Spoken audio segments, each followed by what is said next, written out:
Et si la science, demain, était au centre d'une guerre d'un genre nouveau, une guerre dans laquelle ce seraient les connaissances scientifiques elles-mêmes qui seraient prises pour cible, une guerre cognitive. Des chercheuses et chercheurs travaillent sur cette question et je reçois aujourd'hui l'une d'entre elles. Elle est maîtresse de conférences à l'université Paris-Saclay en philosophie des techniques et en sciences de l'information et de la communication. Elle pilote un programme de recherche qui s'appelle Spreads et l'objectif de ce programme, c'est justement d'imaginer des scénarios crédibles d'attaque lancés à travers des algorithmes et des données utilisées par les sciences. Cléo Colomb est dans Grand Labo.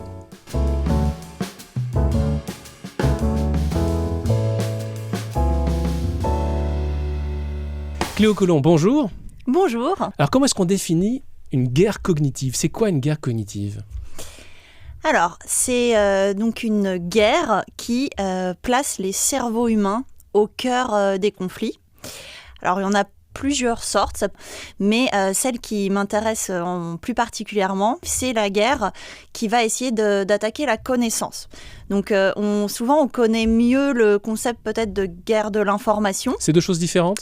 Oui, on peut en tout cas faire la différence, peut-être l'une est l'extension de l'autre, mais donc dans les guerres de l'information et peut-être un peu dans les guerres cognitives, il y a toutes les pratiques qu'on a un peu en tête, les luttes d'influence, les nouvelles formes de propagande en ligne, la manipulation des masses ou des dirigeants. Donc là on peut se dire, est-ce que les technologies numériques amènent des ruptures ou est-ce que c'est pas des choses qui existent déjà depuis toujours ? Et la guerre cognitive est un peu différente de la guerre de l'information, au sens où la guerre de l'information, son but, ça va être toujours de gagner la guerre avant la guerre. On est dans des formes de guerre où on essaye d'éviter d'arriver avec des armes et des soldats, qu'on essaye de la gagner en amont. Et la guerre de l'information, son but, ça va être de trouver des informations ou en tout cas de détenir un avantage tactique, stratégique ou opérationnel du fait de détenir ou non certaines informations. Donc là, ce qu'on va faire comme type d'attaque ou de méthode, c'est qu'on va essayer de contrôler déjà les infrastructures informationnelles, parce que si j'ai la main là-dessus, je vais avoir moi la main sur les informations, ou alors on va mener des opérations de leurre, de désinformation, pour essayer de tromper l'adversaire ou l'induire en erreur. La guerre cognitive, son but, ça va être plutôt d'altérer les modes de raisonnement en profondeur et sur le long terme des individus, mais aussi des populations. Donc le but, ça va être d'essayer de fragmenter une société, d'essayer de l'empêcher de raisonner correctement ou en tout cas d'avoir une action sur ses modes de raisonnement. Donc là, on va changer un petit peu de méthode et il y en a certaines qui peuvent passer par une attaque de la connaissance, ça, on pourra en parler. Mais voilà, on est vraiment dans une cible plutôt de la connaissance plus que de l'information. On va essayer à travers une guerre cognitive d'atteindre les représentations mentales d'une population. C'est ça. Dans le dossier de présentation de Spread, je crois qu'il y a, comment s'appelle l'ouvrage c'est Le Mage du Kremlin. Dans Le Mage du Kremlin, il y a l'un des protagonistes qui explique à un novice comment est-ce qu'on fait pour justement mener une guerre cognitive avec l'image du fil de fer. Vous pouvez revenir sur cette image du fil de fer qu'on tord ? Oui, bien sûr. Donc l'idée, c'est que pour déstabiliser une démocratie, dans le bouquin, ils prennent l'image du fil de fer en disant le meilleur moyen de rompre un fil de fer, de faire qu'il se casse comme une société, c'est de le tordre dans un sens, de le tordre dans l'autre, puis dans un sens, puis dans l'autre, et à force, on va le rompre, parce qu'il va s'user et il va se casser. Et c'est une analogie de quoi ? Alors là, c'est l'idée de se dire, si je veux faire rompre une société, quelque part la fissurer, le meilleur moyen, c'est d'activer des polarités. Donc je vais essayer, par exemple, via les réseaux sociaux, via des campagnes, essayer d'activer la haine ou la colère des militants, par exemple véganes, d'un côté, et puis par la suite faire pareil avec les chasseurs. Et en fait, peu importe le fond, le contenu, là on cherche pas comme dans la propagande à essayer de faire adhérer à une thèse. Là c'est vraiment le fond. Dans le fond, on s'en fiche un peu. Le but c'est d'activer dans un sens puis dans l'autre et de faire en sorte que ces polarités ne discutent plus, n'échangent plus, mais s'opposent et finissent par faire casser en fait. Donc c'est créer des conflictualités directement dans une société de loin, quoi. Exactement, mais des conflictualités, j'ai envie de dire un peu malsaines, parce que quelque part dans la démocratie, c'est conflictuel une démocratie. La science aussi est conflictuelle, mais c'est de la conflictualité saine quelque part, au sens où on peut discuter, on peut dialoguer voilà. des oppositions. Là, c'est vraiment mettre les gens les uns contre les autres, quoi. Exactement. Quel peut être l'intérêt, du coup, d'attaquer les sciences, finalement? Qu'est-ce qu'on viserait en faisant cela? Qu'est-ce qu'une nation ennemie, on peut l'imaginer dans ce cas, viserait en faisant ce type d'attaque? Alors déjà, il faut quand même se dire cette hypothèse, parce qu'à ce stade, ça reste une hypothèse, de cibler la connaissance scientifique dans le cas d'une guerre cognitive. Donc même nous, dans notre projet, on réfléchit à l'aune de la guerre cognitive totale. Donc c'est quelque chose qui n'est pas encore là à l'ordre du jour. Mais parfois, quand on veut essayer de faire de la recherche et être dans de la rupture, on est obligé d'aller un petit peu plus loin. Voilà. Donc il y a plusieurs conséquences déjà à l'attaque des sciences. Il y a déjà des conséquences économiques. Donc là, ce serait plutôt de la guerre économique, puisque le développement économique dépend aussi beaucoup de l'avancée de la recherche. Donc si on ralentit la recherche ou si on l'attaque, on va nuire à la croissance économique. En tout cas, ça c'est une première réponse. Il y a des problématiques aussi sociétales. Si on attaque la science, donc non seulement on va attaquer la vérité commune, le socle commun quelque part minimum pour qu'une démocratie puisse tenir. On peut s'affronter les uns les autres, ne pas être d'accord, mais il nous faut un minimum de socle commun. Donc si on attaque les fondations de la vérité commune, qu'est-ce qui va nous rester finalement en partage en tant que collectif? Mais sur le plan sociétal, il y a aussi des problématiques que malheureusement on peut voir à l'œuvre aujourd'hui un peu avec la situation en Argentine, puisque l'équivalent du ministère de la Recherche a été dissous, le président enlève les moyens alloués à la recherche ouais. Exactement. Et les premières conséquences qui émergent, c'est déjà plus de financement de recherche qui sont qualifiés comme inutiles ou non directement utiles pour la société. Donc déjà, toutes les sciences humaines et sociales sont amputées. Sont amputées. Alors qu'est-ce que ça donne ? Ça donne un recul des droits et des libertés, par exemple des communautés LGBT. On se retrouve quand même avec un recul, des droits et des libertés. Donc attaquer les sciences, si par exemple on attaque les SHS, c'est aussi une manière d'attaquer un modèle de société avec des valeurs, avec des manières d'octroyer des libertés à des manières de vivre. Donc c'est tout ça qu'on va attaquer. Il y a également, si on reprend la situation en Argentine malheureusement, tout ce qui est lié aux recherches qui touchent à l'écologie ou au réchauffement climatique. Si la recherche n'est plus financée de manière publique et qu'elle ne passe que par le privé, on pourrait imaginer qu'il y a des conflits d'intérêts et qu'il y a certaines recherches qui ne mériteraient pas d'être financées puisqu'elles arriveraient... elle viendrait perturber peut-être le fait de développer des projets industriels, par exemple. Mais ça, c'est pour vous à mettre dans la catégorie de la guerre cognitive ? Je pense que c'est des choses qu'il faut garder en tête. Si on attaque les sciences... Parce que moi, je croyais qu'une guerre, c'était d'un État à un autre. Oui. Là, dans l'espace... Dans le cas que vous citez en Argentine, ce serait le gouvernement qui mènerait une guerre contre son propre État. Non. Là, en fait, pour répondre à la question, j'essaye déjà de voir quelles sont les conséquences. Quand on attaque les sciences, quelles sont les conséquences ? Et quand on voit toutes les conséquences, après, on pourrait se dire qui pourrait avoir un intérêt à agir de la sorte et à perturber, en fait, une société. Mais en fait, c'est ça qui se passe, c'est que attaquer les sciences, c'est aussi attaquer des formes de démocratie, des manières de vivre ensemble contre lesquelles on pourrait avoir envie de lutter. Donc il y a ces éléments-là. Donc voilà, attaquer les sciences, ça crée des problématiques d'ordre économique, ça déstabilise sur le plan de la société. On a aussi un ralentissement du développement technologique. Donc là-dessus, comment... Mais à long terme quand même. C'est ça. C'est qu'on est vraiment dans des attaques qui portent sur le très long terme. On ne va pas le voir tout de suite, les problématiques, mais c'est vraiment sur le très long terme. Est-ce que dans l'histoire, il y aurait des exemples de guerres cognitives, ou en tout cas de guerres qui ressembleraient un peu à ce que pourrait être une guerre cognitive, ou est-ce que pour l'instant, ça n'a jamais existé, et quand on réfléchit à ces sujets, on est un peu dans la fiction ?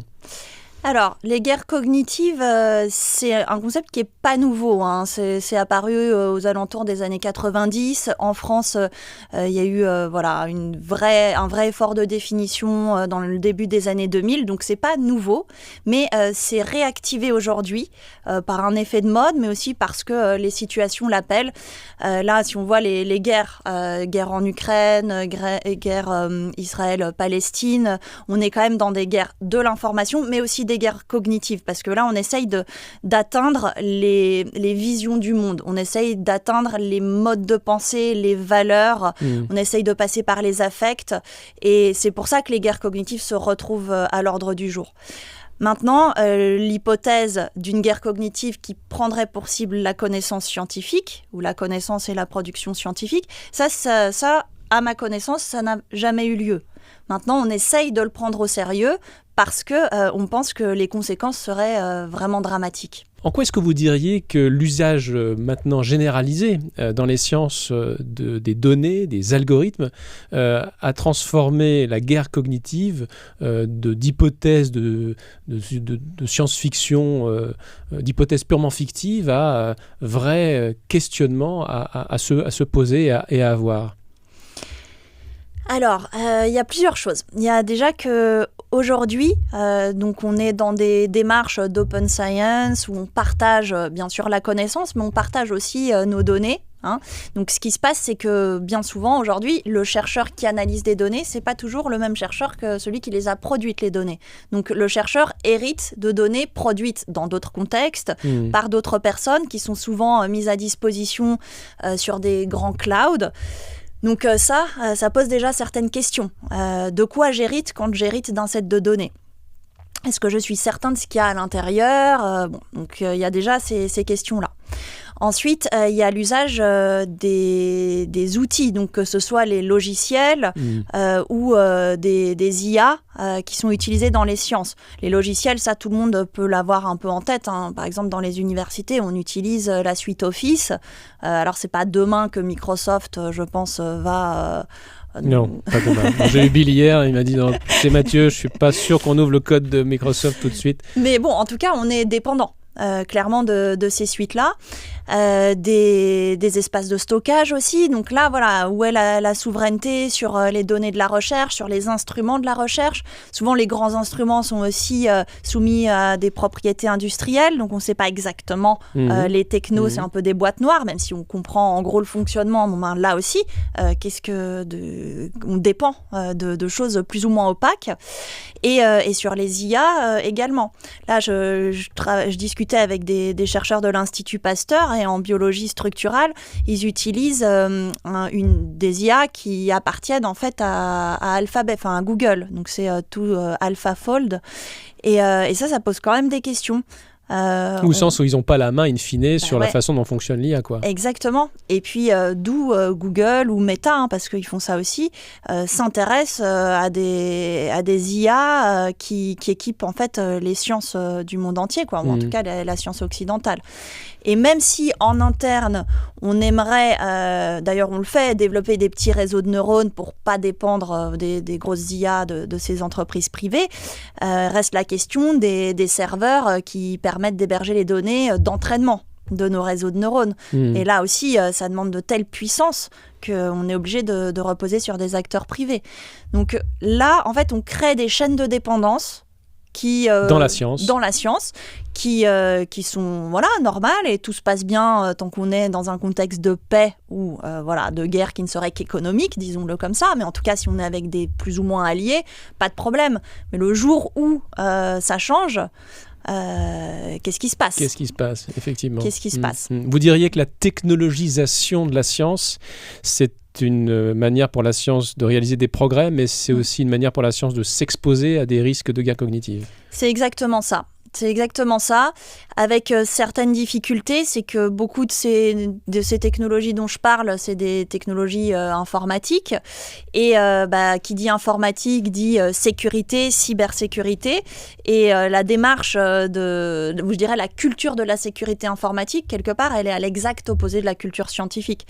La culture du scientifique, c'est tout ouvert, partageons, moi, si on me pirate mon disque dur et qu'on me vole mes travaux, quelque part, oui, c'est peut-être dommage pour mon petit nom, mais tant mieux pour la science. Enfin, je veux dire, j'ai rien à perdre. Je serais que contente que collectivement on avance. Je suis pas sûr que tout le monde pense comme vous, Cléo Collomb, dans le domaine de la communauté scientifique, mais bref.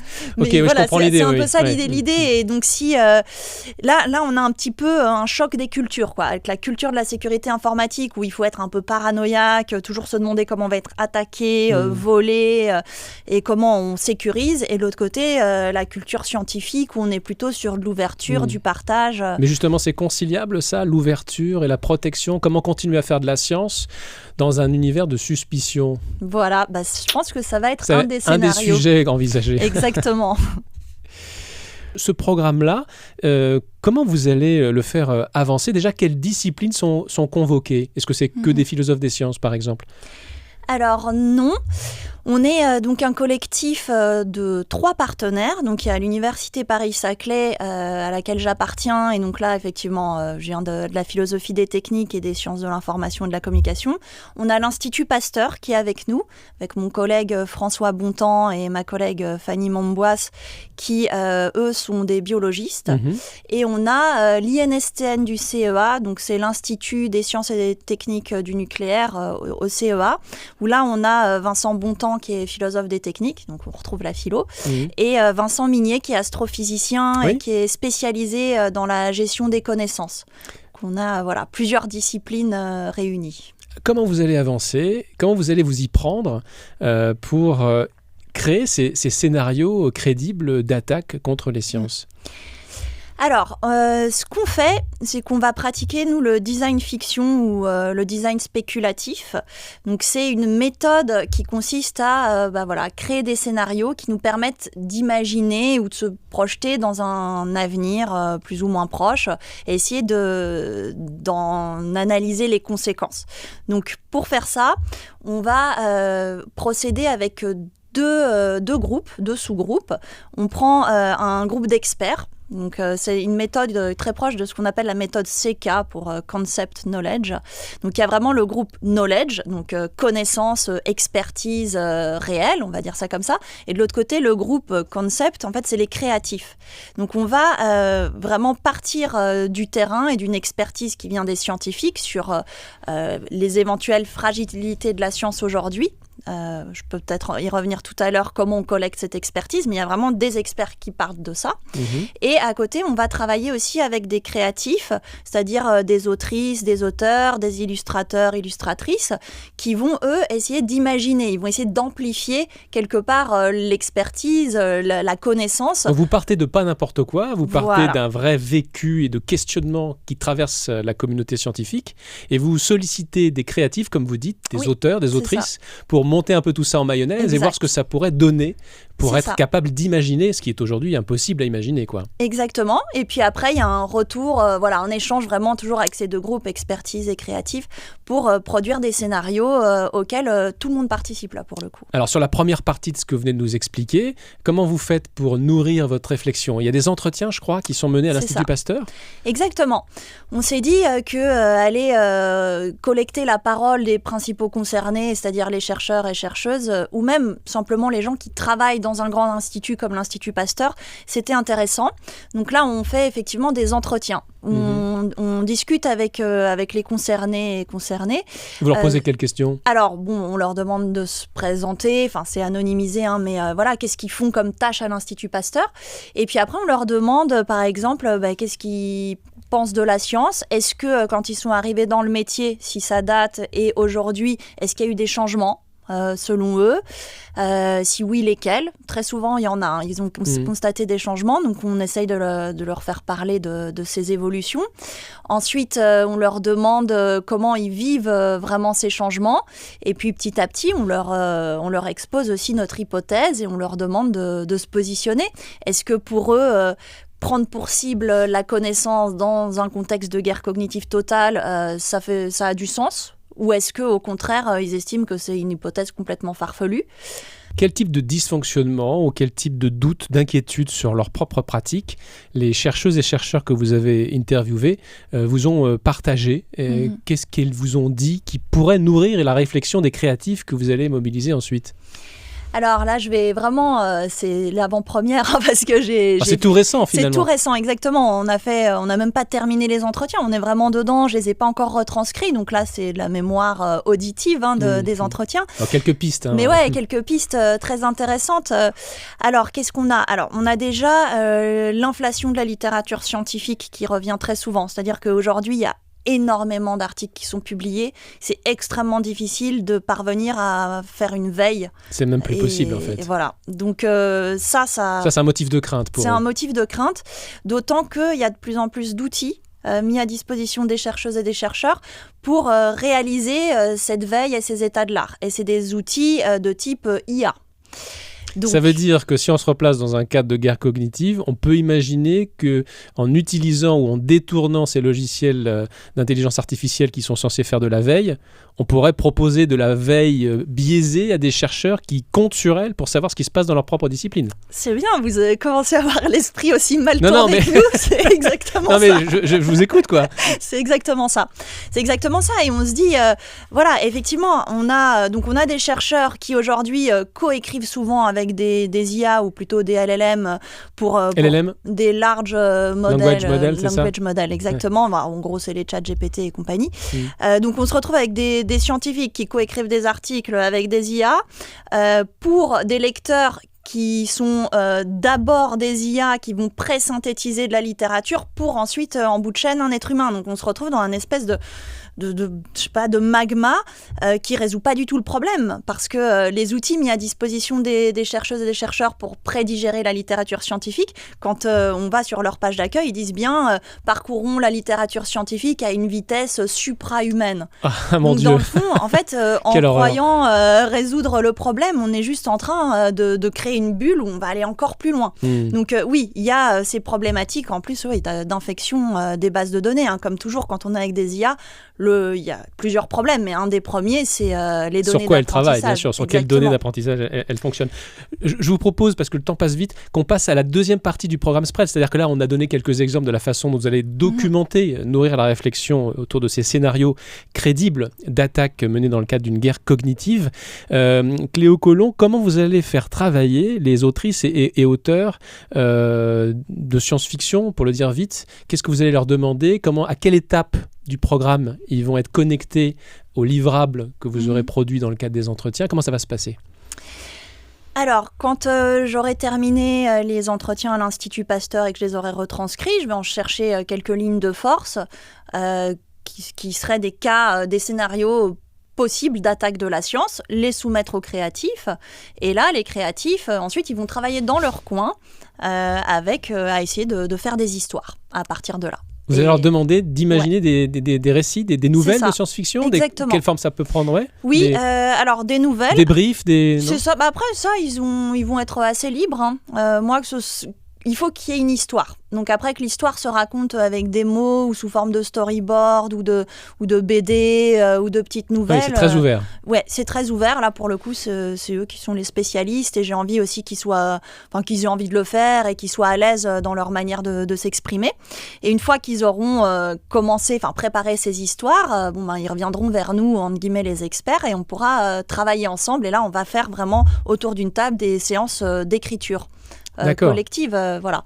Ça va être les scénarios. C'est les scénarios d'attaque. Mais il y a une partie du projet qui va être dédiée aux contre-mesures. Parce que quelque part, c'est très bien de savoir comment on va se faire attaquer, mais surtout, c'est comment on se défend. Nous, dans le cadre du projet Spreads, on veut vraiment avoir cette attitude proactive d'anticipation. On ne veut pas être juste là, comme ça, à regarder ce qui va se passer. Et donc, intégrer les contre-mesures, c'est extrêmement important. Et ça va être le partenaire du CEA, donc l'INSTN, qui va essayer de réfléchir, un peu comme en cybersécurité. Hein.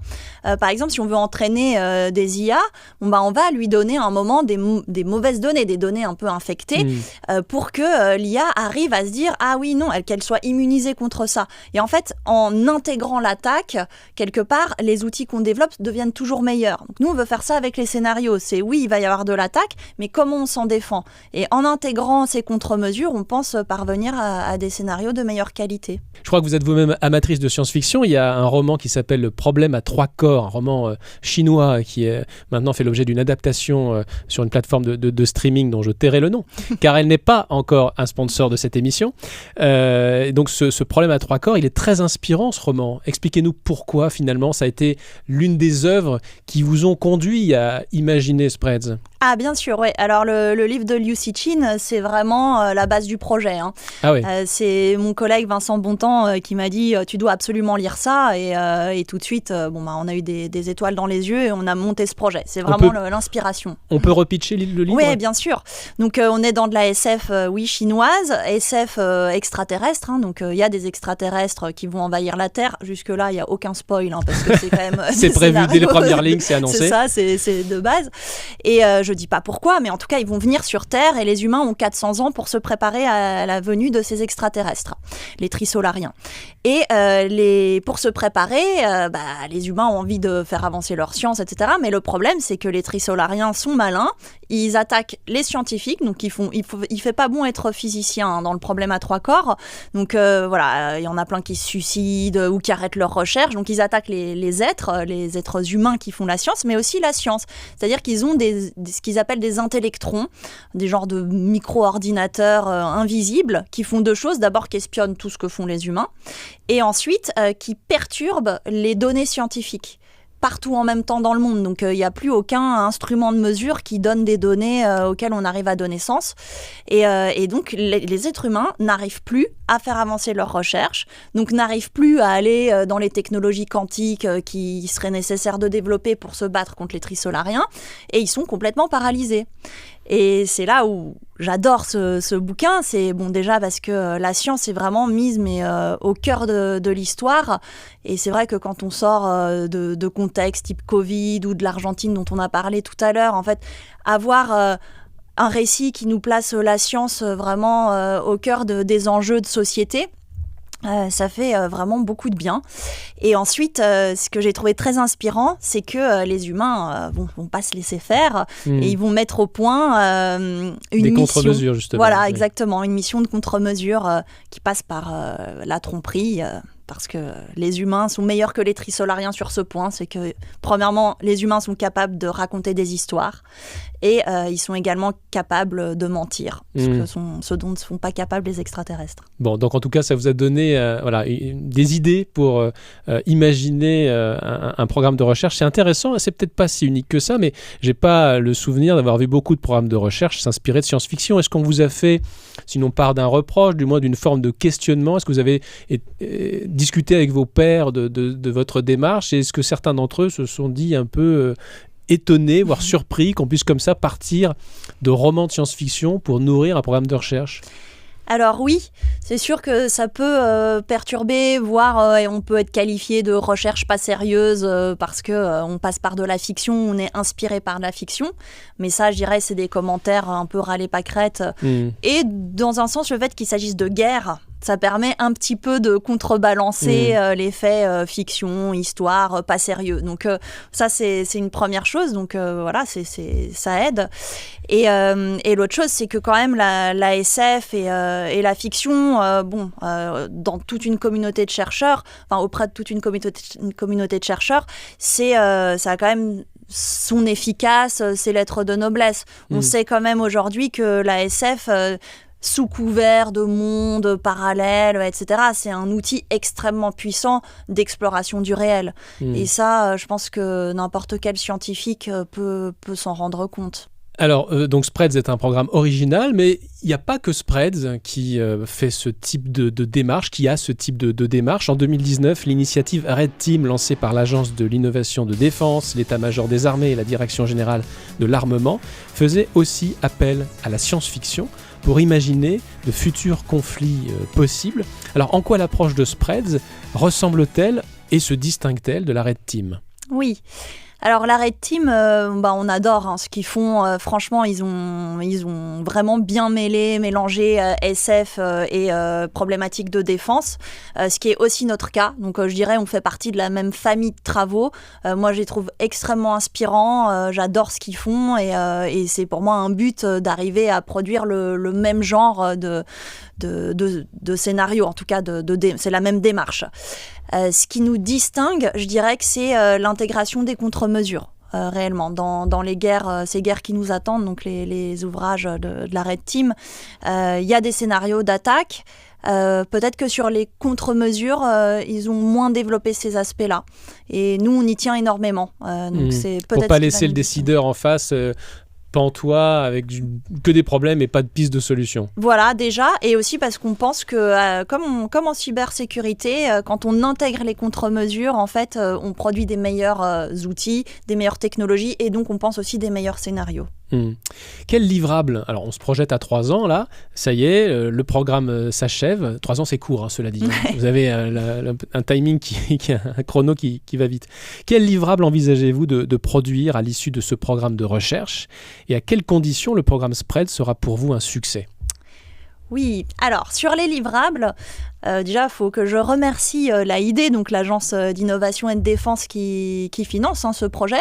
C'est que c'est des gens avec qui on peut avancer de manière très libre. Alors, ça reste de la défense, c'est cadré, mais si on leur dit je ne sais pas là aujourd'hui exactement quelle tête aura mon livrable dans 3 ans, c'est quelque chose qu'ils acceptent très bien. Je ne sais pas si dans les universités, jusqu'où c'est accepté ce genre de choses-là, mais en tout cas avec eux, aucun problème. Donc à ce stade, je ne sais pas à quoi ressemblera vraiment le livrable, mais j'ai quand même quelques idées. C'est-à-dire que nous, dans l'idéal, on aimerait faire ce qu'on appelle un système génératif.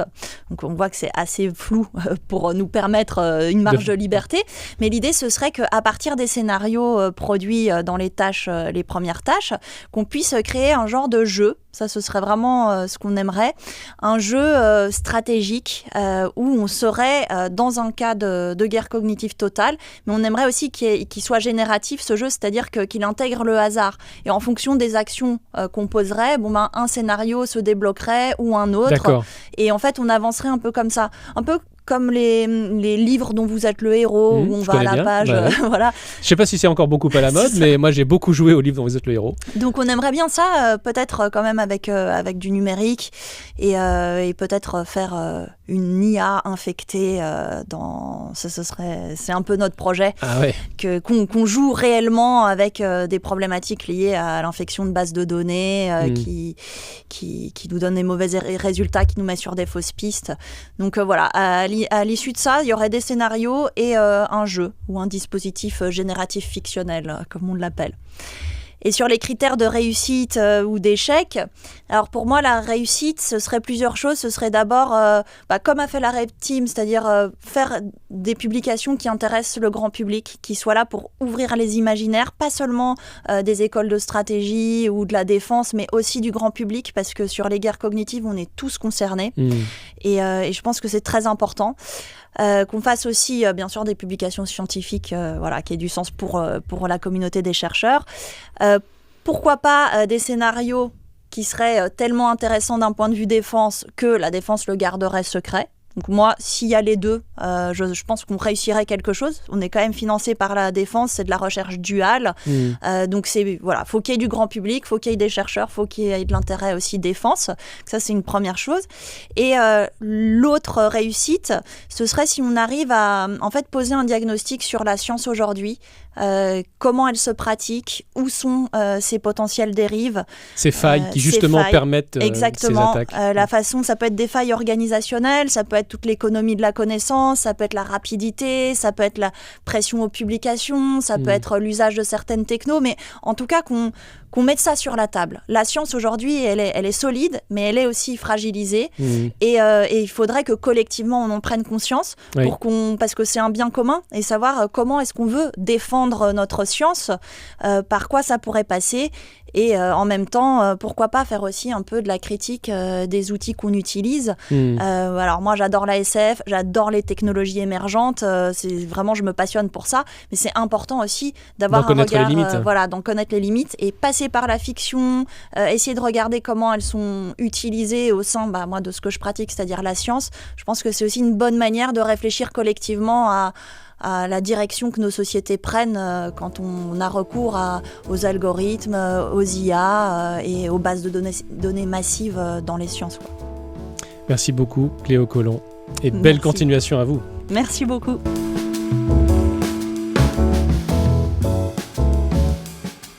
Merci beaucoup d'avoir regardé cet épisode de Grand Labo. S'il vous a plu, n'hésitez pas à le liker et à le partager.